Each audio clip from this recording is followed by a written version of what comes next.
You're listening to the Journey to Launch podcast, how to unlock your full wealth potential and the power within you with David Neagle. T-minus 10 seconds. Welcome to the Journey to Launch podcast with your host, Jamila Souffrant. As a money expert who walks her talk, she helps brave journeyers like you get out of debt, save, invest, and build real wealth. Join her on the journey to launch to financial freedom in 5, 4, 3, 2, 1.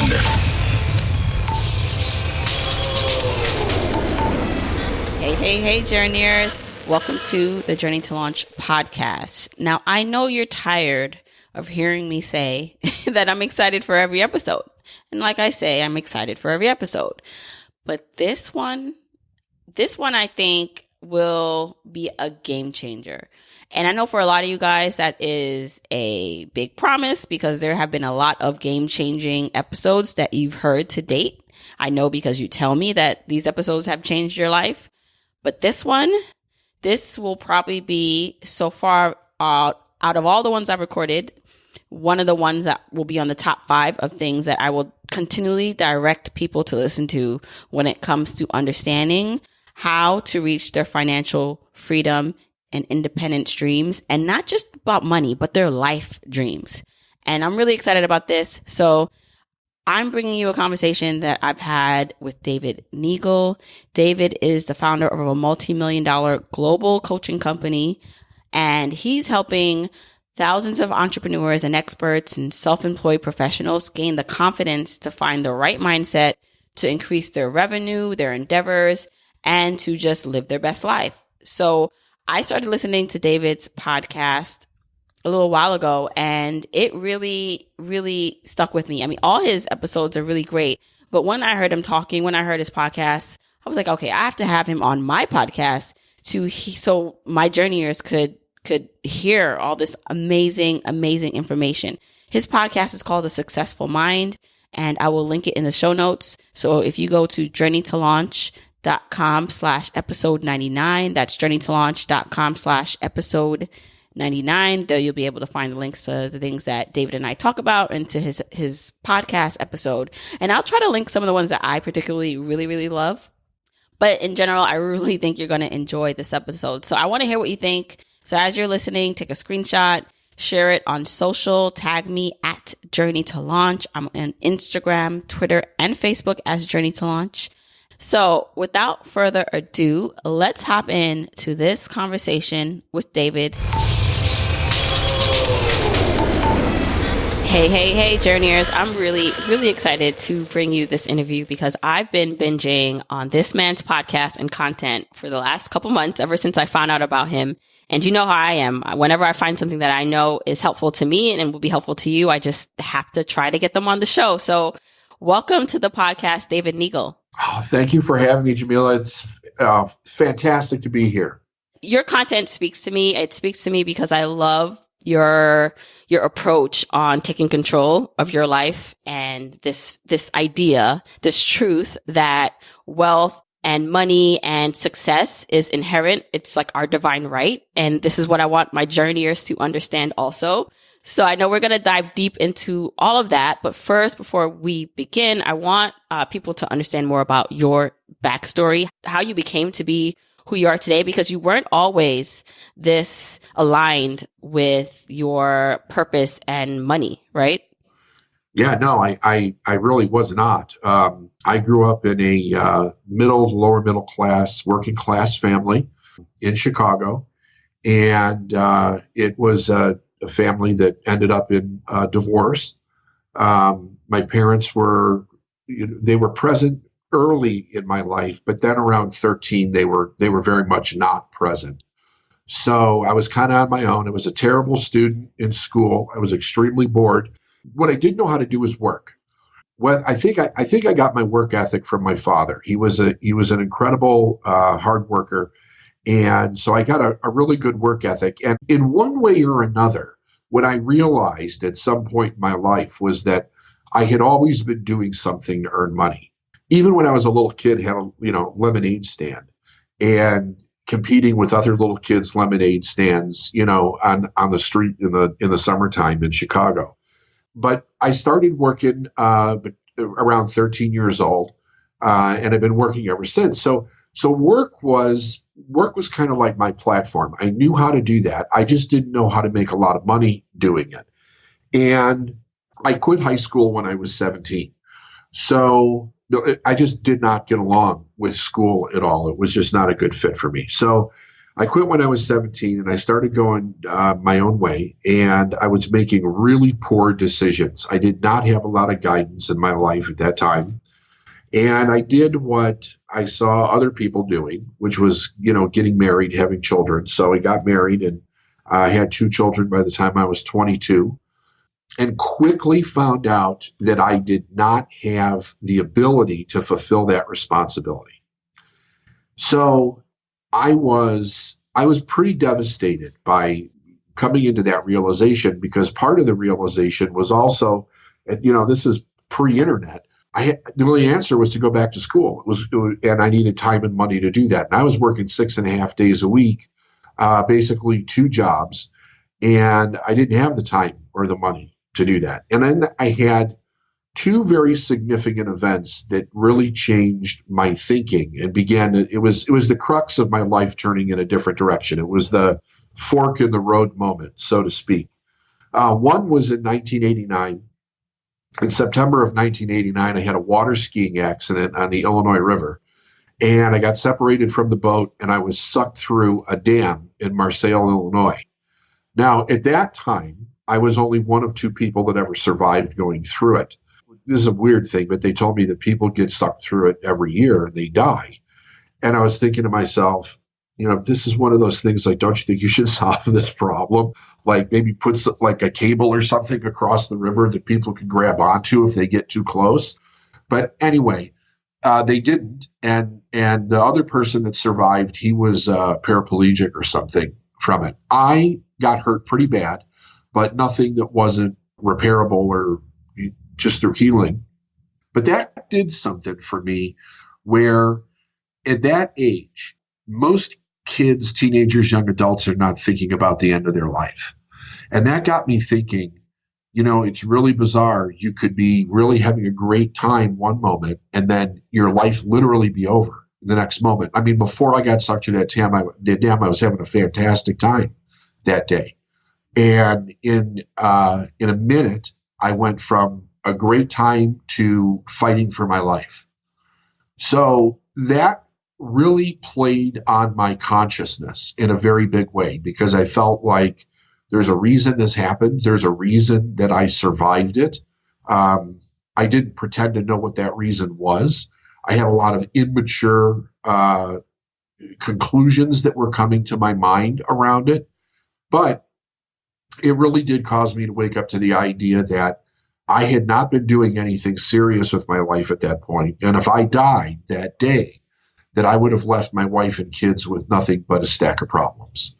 So now my mind is focused on, okay, I have to change my situation around. So I get healed. I go back to work. I'm back on a dock driving a forklift, and nothing's changing. I did not know at the time. I mean, this might seem so simple, but it wasn't for me. It was not simple. And with the people that I've worked with all over the world, it's amazing. We get in these mindsets where we just don't consider things that seem to be completely logical once we get on the other side of them. And I just did not consider that I had to really do something different in order to get a different result. This caused me to do that. And the only problem at this point was I didn't know what to do. So I was moving forward, kind of like with this attitude that something's going to happen, something's going to change. So, it was magical thinking, right? And one night, it was very cold. It was February in Chicago. I was really tired. I had been disciplined multiple times that day for poor work. So I was in a really bad mood. And I was in the back of a trailer loading potato chips on a pallet. And I just broke down crying. And I was so frustrated, so angry, so despondent, desperate. I was like, God, show me something, give me something, some direction to do something. And a little voice in my head in that moment said, David, change your attitude. And it was audible. I mean, it was so distinct, so clear, that it caused me to stop, literally pause, and think, what did I just hear, and what does that mean? So I really thought about it. I found someone that I could relate to that I thought had a much different attitude than I did, and they had a lot more success than I did. I asked myself, what are the differences between him and myself? And I broke it down to three basic things. He must love what he does. He must work really good at it, like do a really great job at it. And he treats people with total respect. Those were three things that I knew that I was not doing at that point in my life. So I decided that I was going to change it for a year. I said, I'm making this commitment. I'm going to change this for a year. There's another little voice in my head saying, this is the craziest thing you've ever come up with, and you've never stuck with anything in your life. What makes you think you're going to stick with this? I fought that voice and decided to just change it right then and there. And in 30 days, to my amazement, my income went from $20,000 a year to $62,000 a year. And I was so shocked that I had this significant change. I knew it wasn't luck, but I didn't know what I did to cause it. What it did was it put me on a path of studying for about 7 years, because I really wanted to find out what I had done. I knew that I was here to do more, but I didn't know what that was, and I didn't know how to find it. And so I just started going to the library and reading, and then that led me to going to all different kinds of seminars and, listening to books and stuff on cassette tape. I turned my car into an audio library because I used to drive 100 miles to work one way. And that was the beginning. I mean, that really is what led me then 7 years later to start doing what I'm doing now. And I've been doing that for a little over 20 years.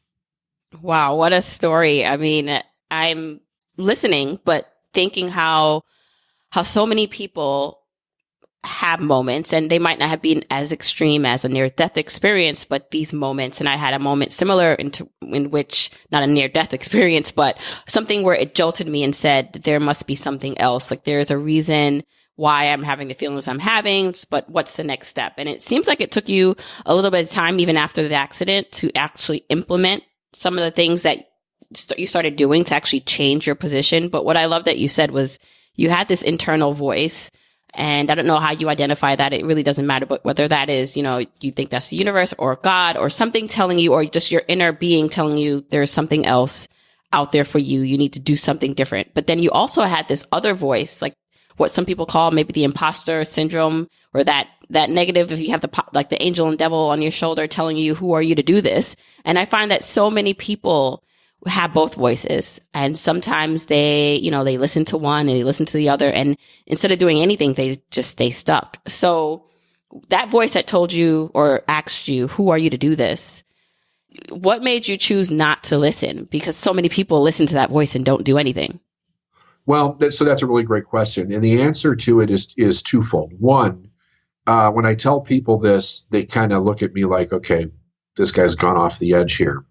That voice that actually said to me, change your attitude, it sounded like it didn't come from inside my head. It sounded like somebody was in the trailer with me. It was like, when I say it was audible, the way that I remember it was that I heard it like if you were standing next to me and said, David, change your attitude. And that's what caused me to pay so much attention to it. It didn't feel like it was my own thought. Now, of course, that may just be my perception. It may be because I was so emotional at the time, or maybe it was God's spirit or my higher self finding a way to get my attention. I believe in all those things. So I don't try to say it could be one or the other. I'm just trying to explain, here's what my experience was at that time. Now, to get to the second part of that, how come I didn't listen to the little devil voice or whatever that was saying, you're never going to do this, you never stuck to anything, was because in that moment, I realized that I had been listening to that voice for years, and that wasn't getting me anywhere. So this was like, I've known people like drug addicts or alcoholics where they talk about having a moment of clarity. Now, I wasn't that. I wasn't an addict. But in a way, I guess I was, because I was addicted to my own thinking. And it was a moment of clarity where all of a sudden, just for a brief moment, like the window opened and I could see something that I never saw before. It was like, this is the way to go. This is what you need to do. And of course, then my rational mind started going, well, that's stupid, right? I mean, how is changing your attitude, I didn't even know the term mindset at the time, but that like thinking something different, how's that going to change your results and your reality? Well, I didn't realize that changing my mind was actually then being manifested in my behavior, right? So it wasn't just thinking about that I loved what I did. It showed up in my behavior. It showed up in my personality during the day. It showed up how the quality of the work that I was doing, how I was interacting with my coworkers and with my superiors. So it started with my mind, but it showed up behaviorally, and that's what made all the difference. And then just to give some real like life examples, applying it to what happened with you, when you say you like tripled your income and it was really about your mindset and then changing your behavior, was that because you noticed more opportunities and then you decided to raise your hand for more things? Did you get a bonus? Like what were the things that happened to allow you to triple your income? So this is the part where it actually, like when I think back on this, there were so many places for me to really step into my yes, because it was a different opportunity. But here's the strange thing about this. This opportunity existed around me for 2 years. I just didn't see it as an opportunity because my attitude was so bad. And when my attitude began to change, the guy that I knew, they used to have this, I worked on a dock, so we had trucks. And there was a company called Osco Petroleum that would come in twice a week, Tuesdays and Thursdays, and they would in a big fuel truck, and they would fill the trucks and they would fill the trailers that had refrigerated units on them because we carried food. So in the summertime, they had to be cooled. In the wintertime, they had to be warmed. Or if they were frozen food, it always had to be frozen. But those are run by diesel engines. So somebody has to come in and fill those things up.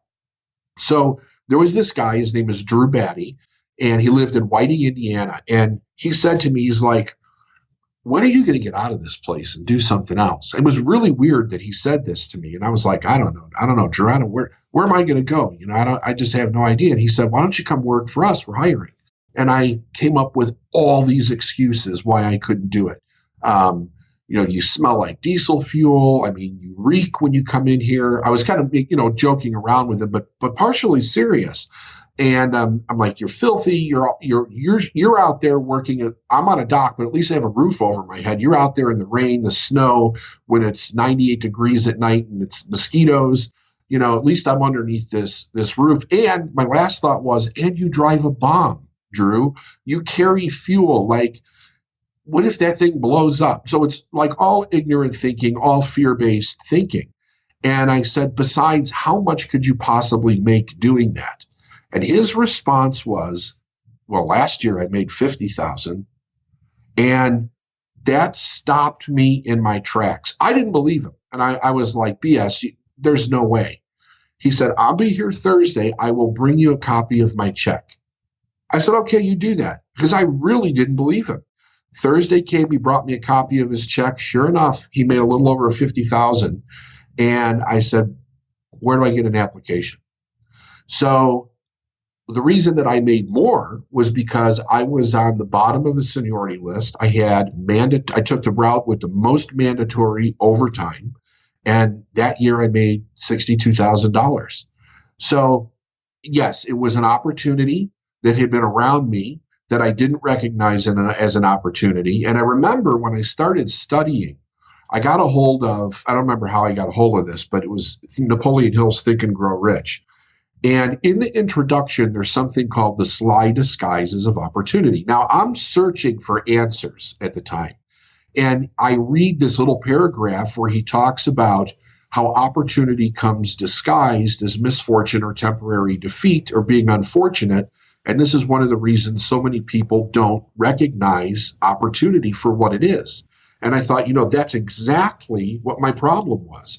I saw it as being unfortunate or something I didn't want to do because my attitude was poor. But when my attitude changed, I now saw the benefits in actually taking this risk and leaving where I was working and going to work for this other company.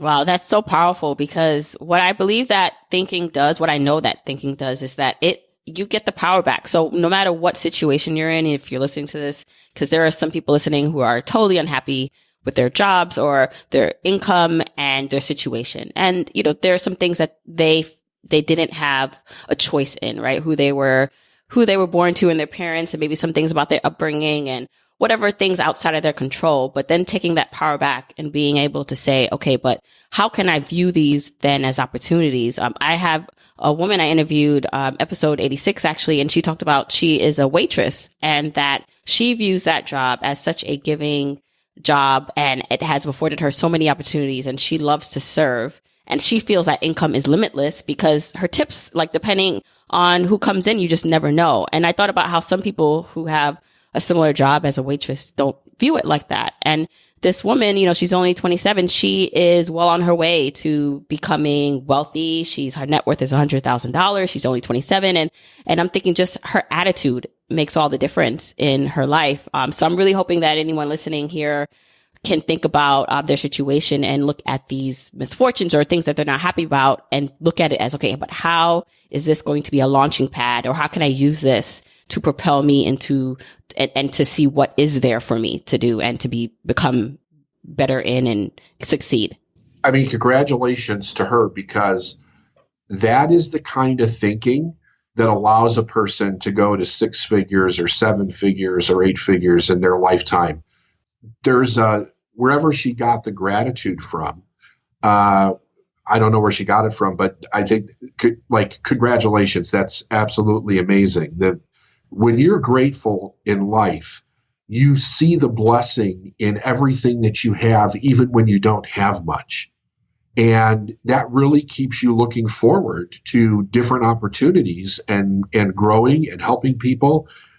That's a wonderful story. Yeah. All right. So in terms of your ascension, because you didn't just stop there, like you not only tripled your income, you quadrupled, 10x, you've done a lot over time with your personal development and then what you put out into the world. And so I want to talk more about that and what your teachings are now. But one of the things you talk about in your content and in your podcast is just that, a lot of us are raised with this safety perspective and being loyal, and it keeps us safe but it keeps us also stuck.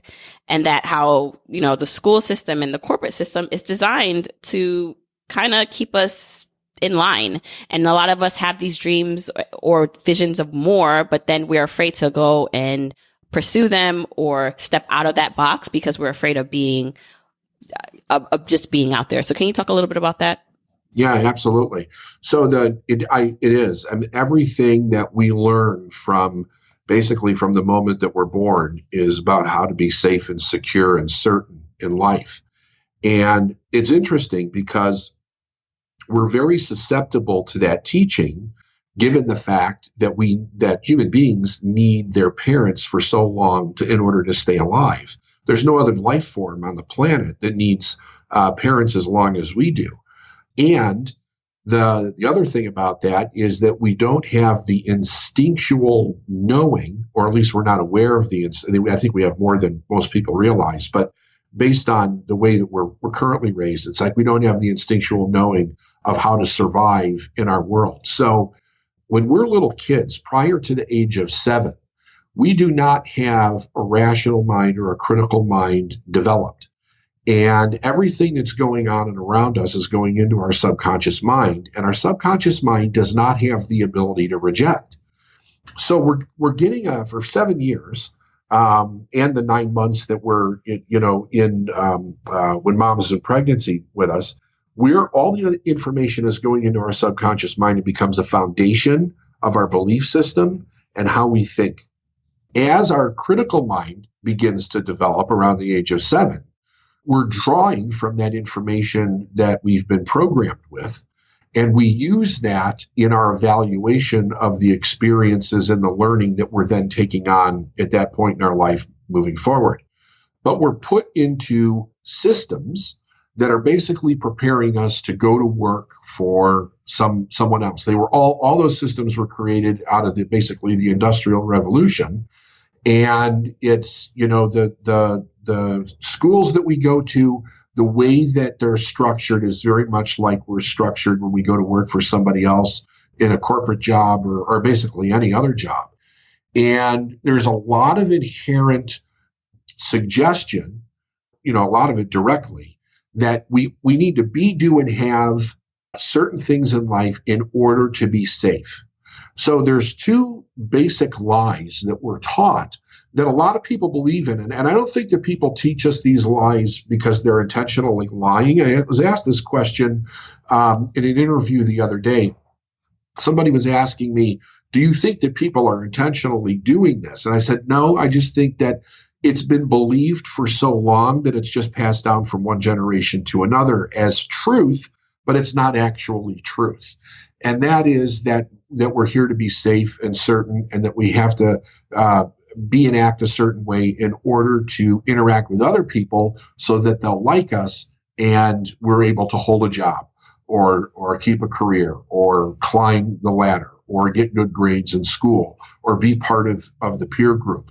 The underlying idea of separation is very scary to people because they were never raised in a way where the whole idea is that we start separating from our parents from the moment that we're born, and we're supposed to learn the confidence and the skill sets and be taught how to think in a way where we become independent of that in our life. But when we don't get that, we rely on other people all of our life. So it becomes a very challenging thing for a person to break away from that and to go their own way, because I think that every person is born to be a magnificent success, but they have to be able to tap into what that is and then start following some direction. So yeah, we are in a very unique time in history right now where technology and information, because it's so at our fingertips, is allowing more and more people to actually do this. But the knowledge and the technology does not remove the fear. That's an inside job that has to be done by every person in order to break free of the traditional way of living. Mm-hmm. And so what do you say to the people who know that? So they know that, okay, I do have this thing I want to do. I want to break free. And maybe not necessarily everyone needs to not be an entrepreneur or not work in this setting. Maybe that works for them, but they want to do more with their lives. How do they move from knowing and feeling stuck to saying, okay, I'm going to now implement changes or mindset shifts in which I can now live a full life? Yeah. So I think that there's something that's very important that every person needs to do. A person needs to really sit down and ask themselves this serious question. What do I want my life to be about? A lot of people start looking at how can I advance in my job? How can I get some kind of side hustle to make more money? How can I hack things to get there quicker? And all of that is fine and well. It all has its place. But it's kind of like more of the same. Like, why are they doing it? What are they really doing? Are they doing it just to get another car or a house or maybe another vacation or a better vacation for their family? Or maybe even it's like they want to send their kids to a better school or something. All very noble, ethical things in life. That's totally fine. But are they actually stopping to say, what do I want my life to be about? The average age is 78 years old. That is not a lot of time. And, as people get older, you realize that time starts going by pretty quick. What do you want your life to be about? When you think, I really have the ability to do anything. I have the power to choose. I have a gifted intellect. We're all intelligent people. If we were actually to use it in a productive way, if we were to focus that energy, what could we really do? And what would we want our life to be about? I think if they start there, what it does is it starts to build the desire and the reason for them to step out beyond the fear. If you don't have a reason that's bigger than your fear, then your fear is going to get you at some point. And because the thing is, here's the thing about fear. Nobody fails. What they do is they agree with their fear to stop. So fear may make them paralyzed, or it may start creating problems in relationships, or it may put them in an unresourceful state because they're so afraid. But they need a reason to go beyond that fear, because the fear does not go away once it's programmed in a person's mind. It doesn't go away until we actually start getting a different result that represents that the fear is false.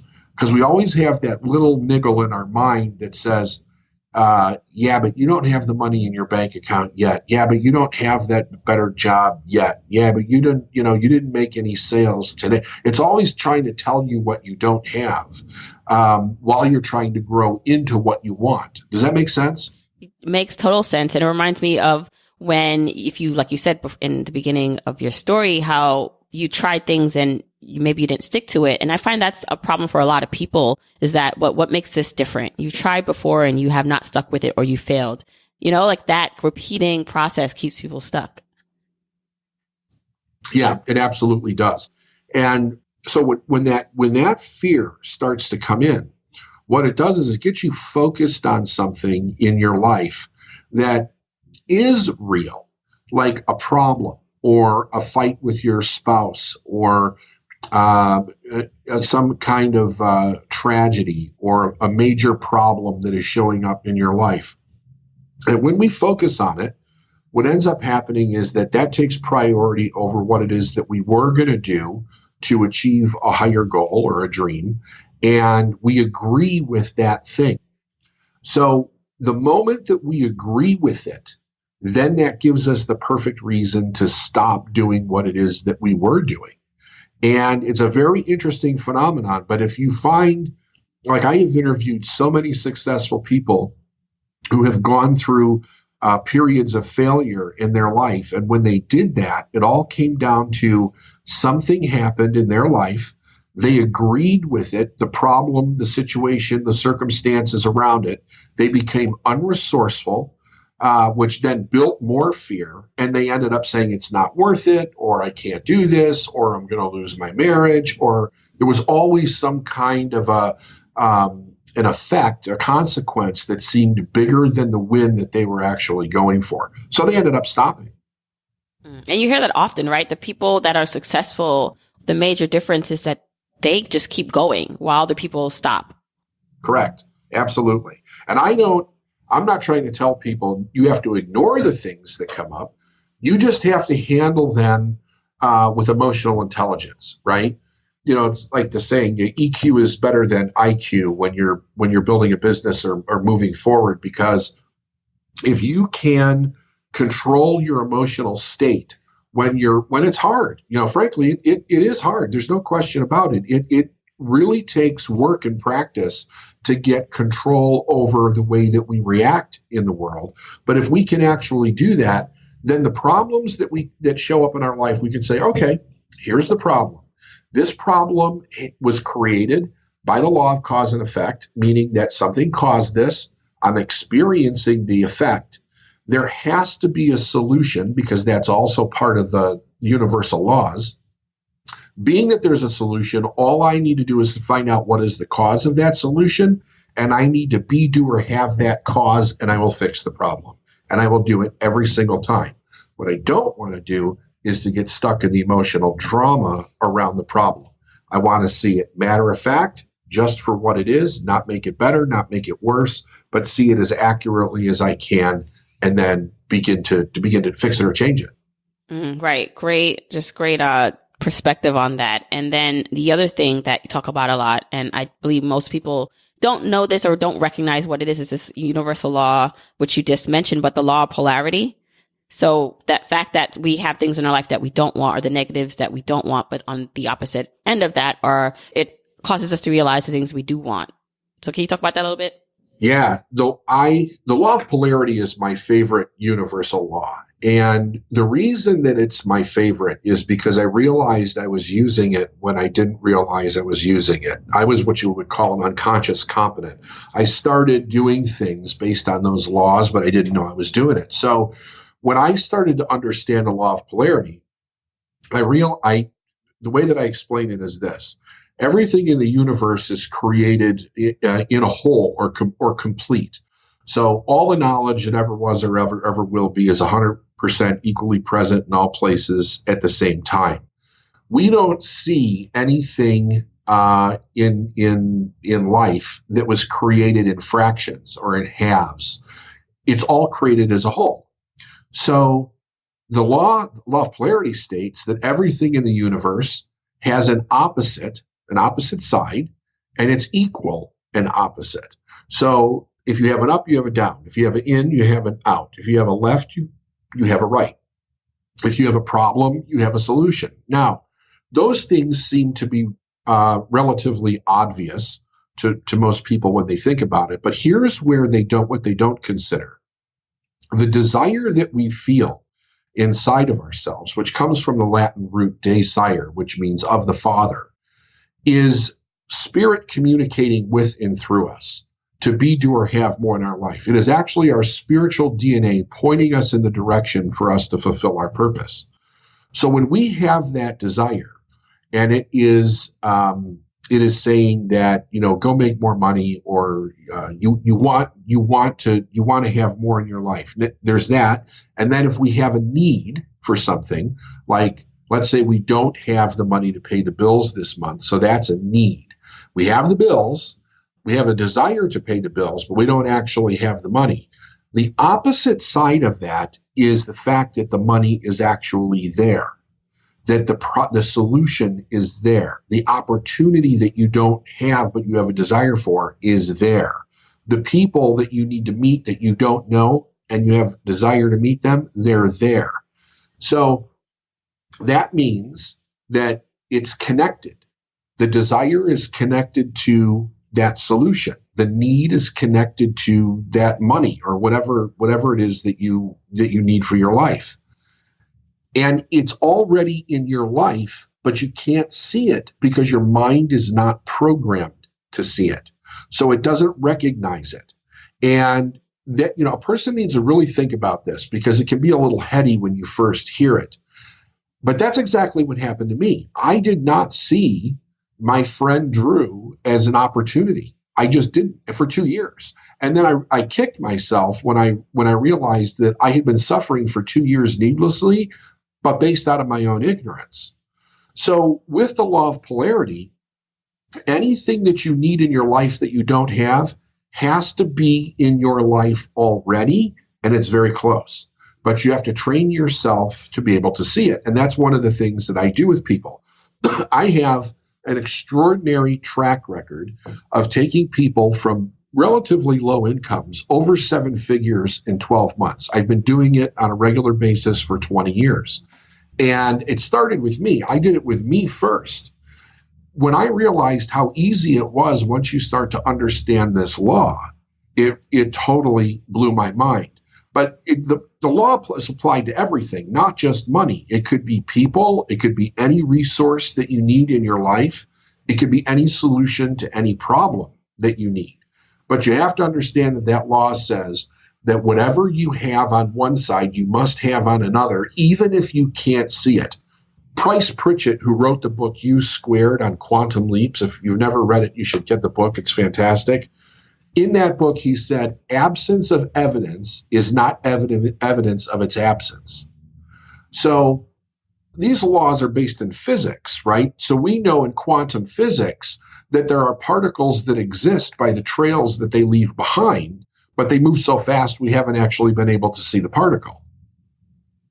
Does that make sense? Yeah, it makes sense. And, for some people, if they were just listen to this snippet, just this little snippet of this conversation, and it could enrage, if for a lack of a better word, some people, right? Because there's this talk about, oh yeah, you're saying that the money is there, but I can't pay my rent. Or you're saying that the money is there, but I want to quit my job, but I don't have enough money to be able to sustain myself and to do the things I want in the world. And so this this idea that it's already there for some people is so hard to grasp because like you said, they don't physically, they don't have the money and they can't see the opportunity. Right. What do you say to those people who are listening and are just like, yeah, David, you have the money now. So you say that. And sure, you went through this and I'm sure you helped some people go through this, but my life does not look like that.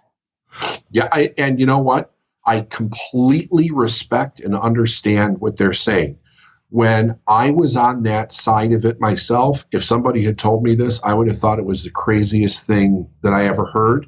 And it would have been very difficult to believe because we have no correlation of cause and effect of how that actually works in our life. And that's really what the problem is.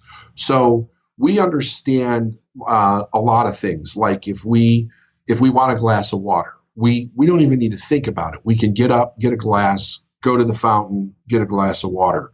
If we get in our car and drive someplace that we've been before, we know how to do all of those things. It's literally hundreds of motions that have to be made in order to do that. And we really don't even need to pay attention to the drive. Like how many times has a person driven somewhere and they don't really remember the drive? It's like all subconscious, right? So it's programmed. But when it comes to money, when it comes to this one topic of money, the relation of cause and effect that we have in our mind, or most people are raised with, is that I go to a job and that job pays me a certain amount of money. Now, here's the thing about this. Though when you've had that experience, that's the only experience you really have around making money in your life, you develop the belief that money comes from other people. And that's a false belief. Money does not come from people. It comes through them. So when I believe money comes from people, then I have to be a certain way in order to get that money from them.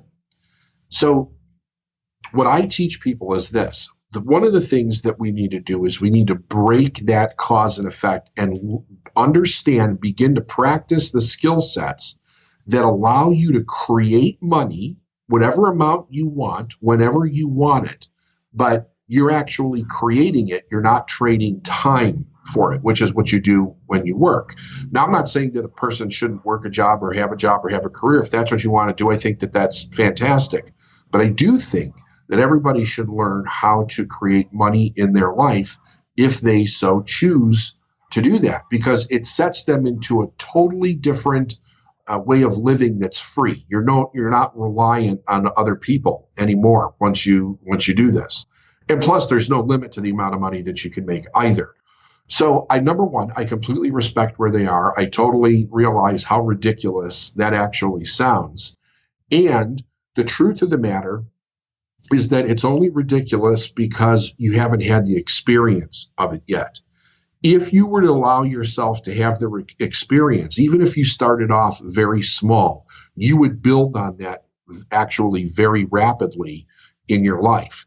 So the first thing is to understand the desire. And there's some very important key components to this. And one of them is that you can't come from a place like, if I said, how much money do you want to make in your life? A lot of people will go, oh, I'm going to make $1 million or 10 million or 100 million. That response is actually coming from fear. You need to look at your life and say, how do I want to live? That then dictates the amount of money that I want to earn. So now that number becomes very real because we can associate that number to a car, a house, an education, clothes, where we're sending our kids to school, the vacations that we're going to take. The money is real, it's practical, it becomes very tangible. So then we look at what that number is, and we ask ourselves the next important question, which is, can I see myself earning that amount of money? If the answer is yes, great, we start there. If the answer is no, then we back it down to what the person can see themselves earning in their life.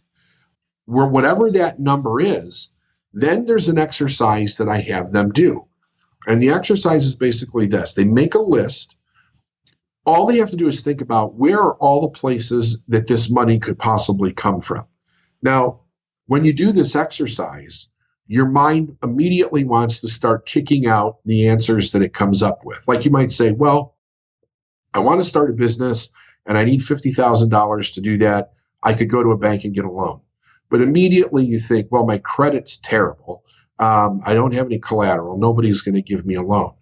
So for most individuals, what they do is they stop themselves before they even get started.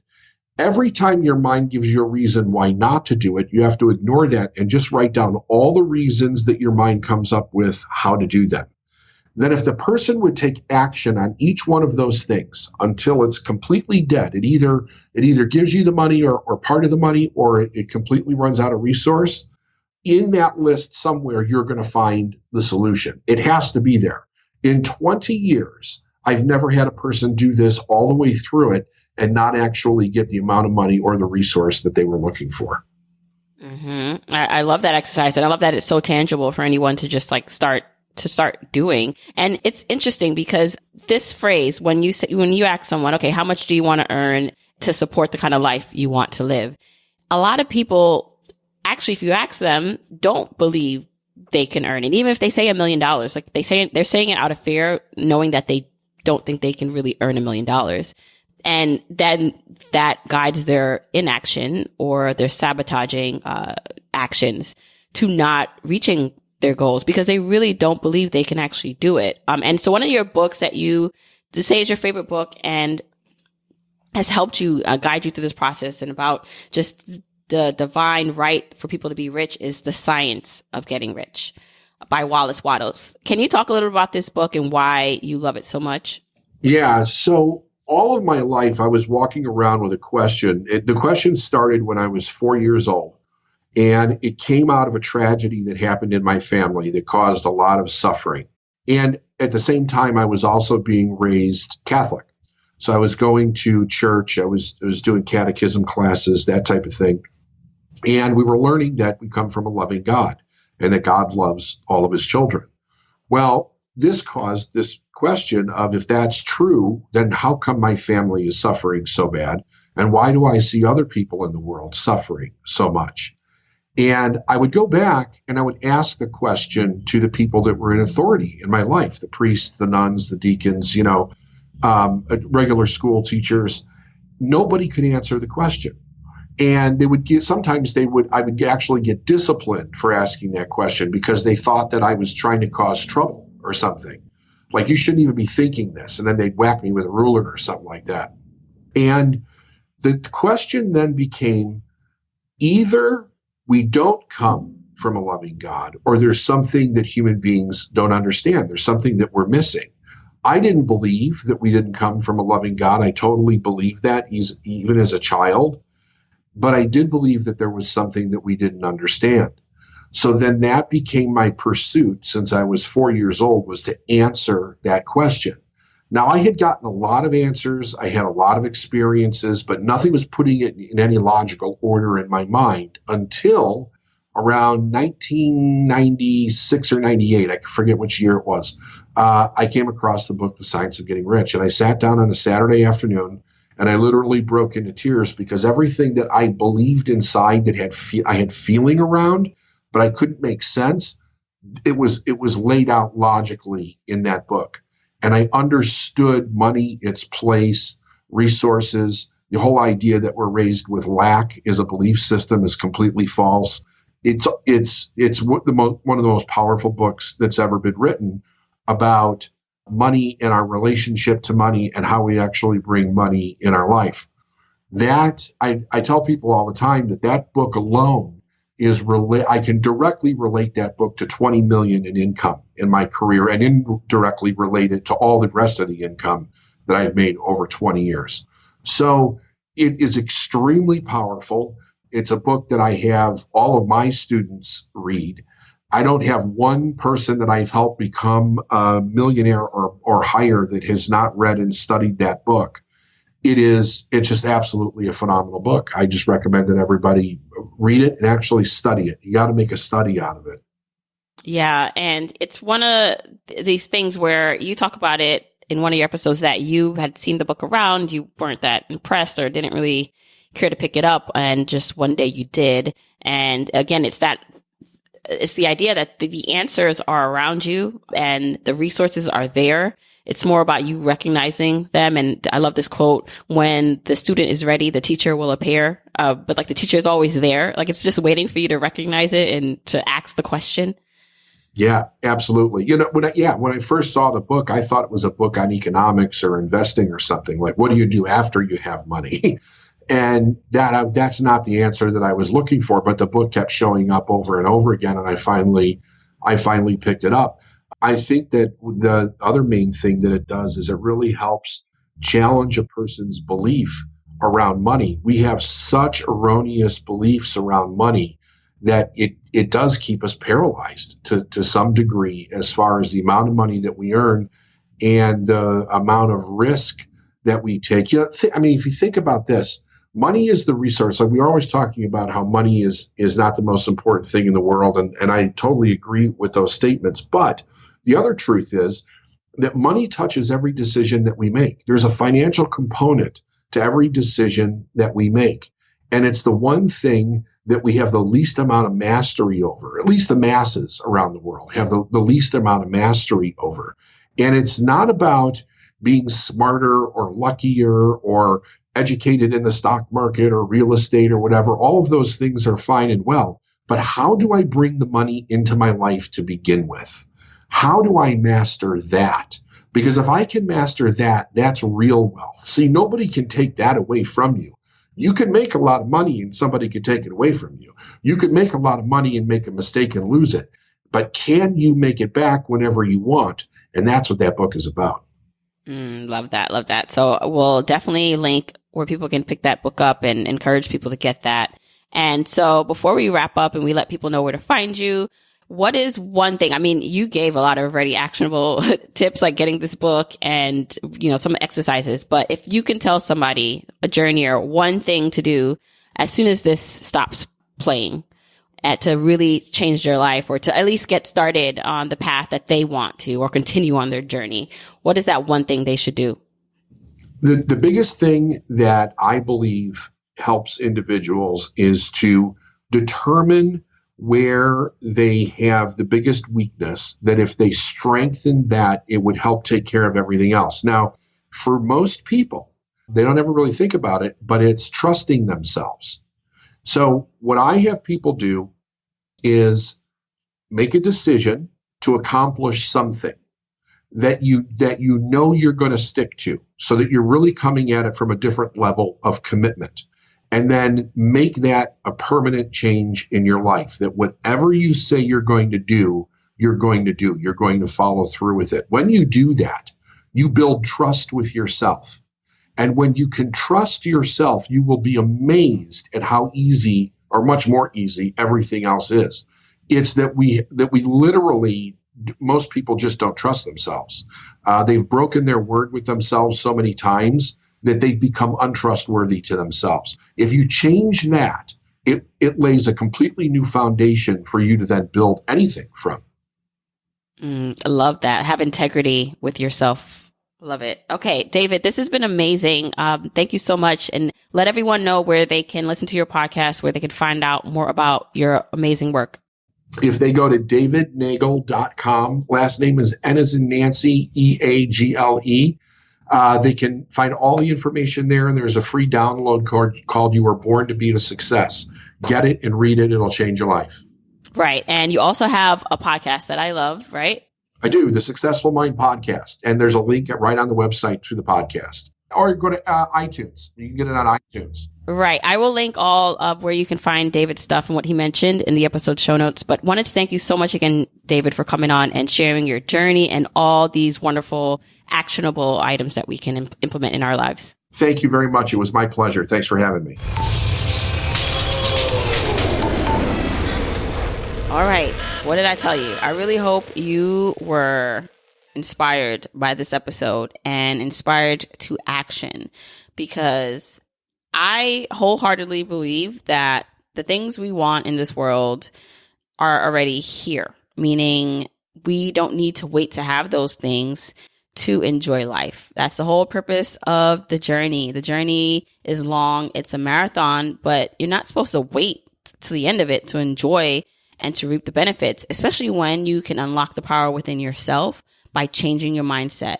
And that's why I was so excited about this episode, because mindset is what it's all about. And so many of us like hop into the actual action, right? So the budgeting or the investing part of things, not understanding that if we have a mindset that we're not working on improving, if we are not really feeling like we deserve to be successful, and we are working on the habits and the behaviors and the internal work that it takes to even like execute, then we're going to keep on trying all these things and it's not going to work and we're not going to know why. So that's why I was super excited to have you listen to this conversation with David. And I really hope you enjoyed it. So let me know what you thought. Go to journeytolaunch.com/episode 99 to get the episode show notes. And then of course, at me at Journey to Launch on Instagram, Twitter, and Facebook. Share this with someone. So if you know there's someone in your life that needs to hear this, share it with them. Send them to journeytolaunch.com/episode 99.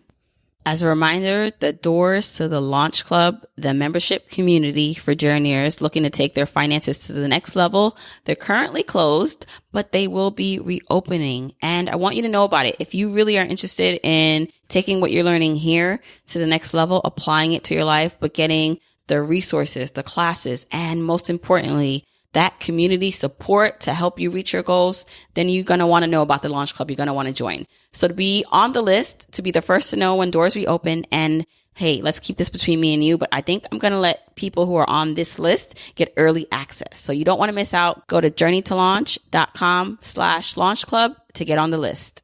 As always, journeyers, I'm always excited to bring you this content, always excited to welcome you with open arms on this journey. And I'm really happy that you're here with me. So until next week, keep on journeying, journeyers.